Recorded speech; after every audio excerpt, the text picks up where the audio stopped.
Rotary club of Thane green city यांच्या वतीने सारे जहां से अच्छा हिंदुस्तान हमारा हा भव्य सांस्कृतिक कार्यक्रम शुक्रवार दिनांक 8 मे रोजी सायंकाळी 8:30 वाजता गडकरी रंगायतन येथे उत्साहात संपन्न झाला। या कार्यक्रमासाठी माननीय आमदार संजय केळकर हे विशेष अतिथी म्हणून उपस्थित होते। त्यांच्या उपस्थितीमुळे कार्यक्रमाची शोभा अधिक वाढली। कार्यक्रमामध्ये क्लबच्या उत्साही सदस्यांनी भारताच्या विविधतेने नटलेल्या संस्कृतीचे, परंपरांचे आणि समृद्ध वारशाचे अप्रतिम सादरीकरण नृत्य व संगीताच्या माध्यमातून केले। विविध राज्यांतील लोकनृत्ये, देशभक्तीपर सादरीकरणे आणि रंगतदार कलाविष्कारांमुळे उपस्थित प्रेक्षक मंत्रमुग्ध झाले। कार्यक्रमाचे आयोजन रोटरी ग्रीन सिटीचे अध्यक्ष कॅप्टन सुरेश कल्याणकर यांच्या नेतृत्वाखाली करण्यात आले।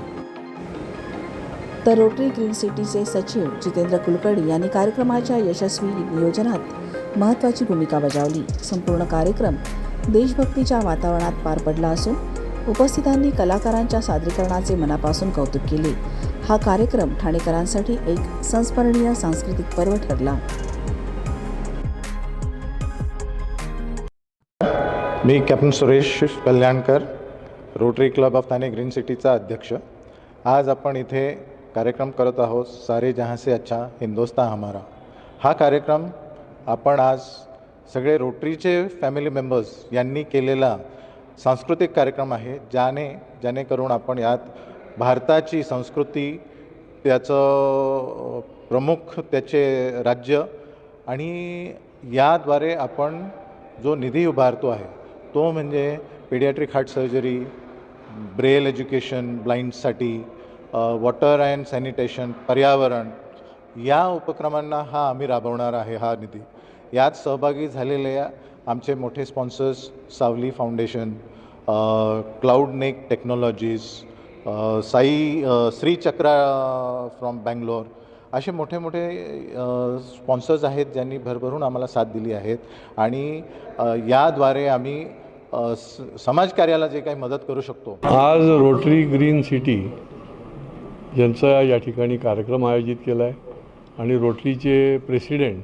कॅप्टन सुरेश कल्याणकर आणि त्यांची सगळी टीम यांनी हा कार्यक्रम आयोजित केला आहे। रोटरीचं फार मोठं काम आहे आणि केवळ ठाणे शहर किंवा ठाणे जिल्हा किंवा ग्रामीण भागातच नाही, पूर्ण देशभरामध्ये आणि जगामध्येही निरनिराळ्या ठिकाणी रोटरीचं काम आहे। पण ठाण्यामध्ये मोठ्या प्रमाणामध्ये आता रोटरी क्लब जे आहे त्याची संख्या देखील फार मोठी आहे आणि हे जे सेवा कार्य आहे म्हणजे लहानापासून ते मोठ्यापर्यंत जे म्हणून गरजू आहेत, जे म्हणून दुर्लक्षित आहेत, वंचित आहेत, ज्यांना गरज आहे, मेडिकल एडची आहे, एज्युकेशनची आहे, हे फार मोठं काम आहे। आणि हे सेवा कार्य जे आहे तो वसा जो आहे तो रोटरी क्लबने या ठिकाणी सुरू ठेवला आहे आणि त्याच्यामुळेच मोठ्या प्रमाणामध्ये या शहराचा जसा बाकीच्या दृष्टीने विकास होतो तसा मनुष्याचा विकास होणं देखील जे गरजेचं असतं आणि त्याला ज्या आवश्यक गोष्टी आहेत त्या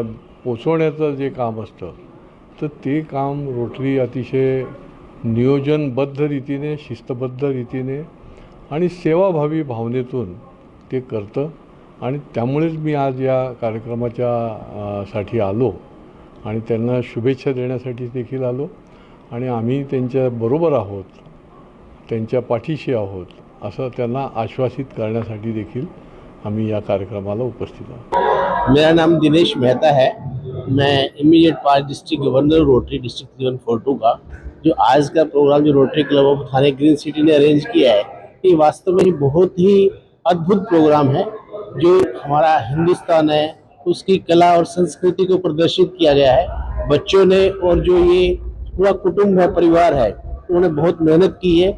इससे ही रोटरी का हमारा एक यही जो लक्ष्य है फेलोशिप का, वो यहाँ पे उजागर होता है कि कैसे सब मिलजुल के सब काम करते हैं, काम भी करते हैं। जैसा कि किसी ने बोला था कि work hard end party hard, तो काम भी हम जो प्रोजेक्ट्स हैं वो बहुत अच्छे प्रोजेक्ट्स करते हैं, समाज के अच्छे कार्य करते हैं और हम अच्छे से एंजॉय भी करते हैं। इससे हमारी बॉन्डिंग बढ़ती है और रोटरी का मेन जो स्तंभ बोल सकते हैं यही फेलोशिप स्तंभ है, जिसको आज rotary club Thane green city ने किया।